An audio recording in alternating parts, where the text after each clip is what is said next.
Muhammad Ghori Indian മണ്ണിൽ മുസ്ലിം ഭരണം സ്ഥാപിച്ച ശക്തനായ ഒരു ഭരണാധികാരിയായിരുന്നു മുഹമ്മദ് ഗോറി. ഇന്ത്യ ഭരിക്കുക എന്നത് മാത്രമായിരുന്നില്ല അദ്ദേഹത്തിൻ്റെ ഉദ്ദേശം. ഇന്ത്യ പിടിച്ചെടുക്കുക എന്നൊരു ലക്ഷ്യം കൂടി അദ്ദേഹത്തിനുണ്ടായിരുന്നു. അഫ്ഗാനിസ്ഥാനിലെ ഒരു ചെറിയ രാജ്യമായിരുന്നു ഗൂർ. ധാരാളം കുതിരകളും കുതിരപ്പടയാളികളുമുള്ള നാട്. അവിടുത്തെ രാജാവിനെ ഭരണകാര്യങ്ങളിൽ സഹായിച്ചിരുന്ന ഗിയാസുദ്ദീൻ, സഹാവുദ്ദീൻ എന്നീ രണ്ട് വ്യക്തികളായിരുന്നു. അദ്ദേഹത്തിൻ്റെ മരുമക്കളായിരുന്നു ഇവർ. രാജകാര്യങ്ങളിൽ അദ്ദേഹത്തെ സഹായിച്ചിരുന്ന ഗിയാസുദ്ദീൻ ആയിരുന്നു. മിലിറ്ററി കാര്യങ്ങളിൽ അദ്ദേഹത്തെ സഹായിച്ചിരുന്നത് സഹാവുദ്ദീൻ ആയിരുന്നു. അദ്ദേഹം നിരവധി രാജ്യങ്ങൾ കീഴടക്കി. ഈ സഹാവുദ്ദീനെയാണ് മുഹമ്മദ് ഗോറി എന്നറിയപ്പെടുന്നത്. തോൽവികളിൽ മനമടുക്കാത്ത മുഹമ്മദ് ഗോറി നിരന്തര പോരാട്ടങ്ങൾ നടത്തി ഒരുപാട് രാജ്യങ്ങൾ കീഴടക്കി. ഗസ്നി പിടിച്ചെടുത്തു. ഇന്ത്യയെ ആക്രമിച്ചാൽ വമ്പിച്ച സ്വത്ത് കൈയടക്കാമെന്ന് അദ്ദേഹം കണക്കുകൂട്ടി. 1173 ഇന്ത്യയെ ആക്രമിക്കാൻ തുടങ്ങി. 1175 മുൾട്ടാൻ കീഴടക്കി. അവിടുത്തെ അവസ്ഥ അതിന് അനുകൂലമായിരുന്നു.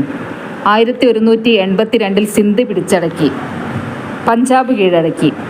1190 പെഷ്വാർ, ലാഹോർ എന്നീ രാജ്യങ്ങൾ കീഴടക്കി. 1191 തറൈൻ എന്ന സ്ഥലത്ത് വെച്ച് അന്നത്തെ ഡൽഹിയിലെ സുൽത്താനായ പൃഥ്വിരാജ് ചൗഹാനെ നേരിട്ടു. പൃഥ്വിരാജ് ചൗഹാനും മുഹമ്മദ് ഗോറിയും തറൈൻ എന്ന സ്ഥലത്ത് വെച്ച് ഏറ്റുമുട്ടി. ഒന്നാം തറൈൻ യുദ്ധത്തിൽ പൃഥ്വിരാജ് ചൗഹാൻ മുഹമ്മദ് ഗോറിയെ പരാജയപ്പെടുത്തി. ഗോറി അഫ്ഗാനിസ്ഥാനിലേക്ക് തിരിച്ചുപോയി. എന്നാൽ ഒരു വർഷത്തിന് ശേഷം അദ്ദേഹം ഇന്ത്യയിലേക്ക് തിരിച്ചു വന്നു. 1192 രണ്ടാം തറൈൻ യുദ്ധത്തിൽ മുഹമ്മദ് ഗോറി പൃഥ്വിരാജ് ചൗഹാനെ പരാജയപ്പെടുത്തി. ഈ യുദ്ധത്തോടെ ഇന്ത്യയിൽ മുസ്ലിം ഭരണത്തിന് തുടക്കം കുറിച്ചു. ഒന്നാം താനേശ്വർ യുദ്ധം എന്ന് ഈ യുദ്ധം അറിയപ്പെടുന്നുണ്ട്. ഉത്തരേന്ത്യ ഭരിച്ച അവസാനത്തെ ഹിന്ദു രാജാവായിരുന്ന പൃഥ്വിരാജ് ചൗഹാൻ. ഹിന്ദി സാഹിത്യത്തിൽ അറിയപ്പെടുന്ന കാവ്യമായ പൃഥ്വിരാജ് ചൗഹാനെ കുറിച്ചുള്ള കൃതിയാണ്. ഈ കാവ്യത്തിൽ പൃഥ്വിരാജിനെ കുറിച്ച് വളരെ വ്യക്തമായിട്ട് പ്രതിപാദിക്കുന്നുണ്ട്.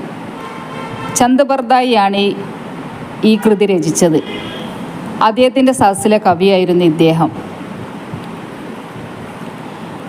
ബക്തിയാർ ഖിൽജി എന്നൊരു യോദ്ധാവ് ഇദ്ദേഹത്തിൻ്റെ കൂടെ ഉണ്ടായിരുന്നു. അദ്ദേഹമാണ് നളന്ദ സർവകലാശാല തീയിട്ട് നശിപ്പിച്ചത്. ഭരണം തൻ്റെ വിശ്വസ്തനായ അടിമയായ കുത്തുബുദ്ദീൻ ഐബക്കിനെ ഏൽപ്പിച്ച് അദ്ദേഹം അഫ്ഗാനിസ്ഥാനിലേക്ക് തിരിച്ചുപോയി. തിരിച്ചു വരുന്ന സമയത്ത് ഗോത്രവർഗക്കാരുടെ ആക്രമണത്തിൽ കൊല്ലപ്പെട്ടു.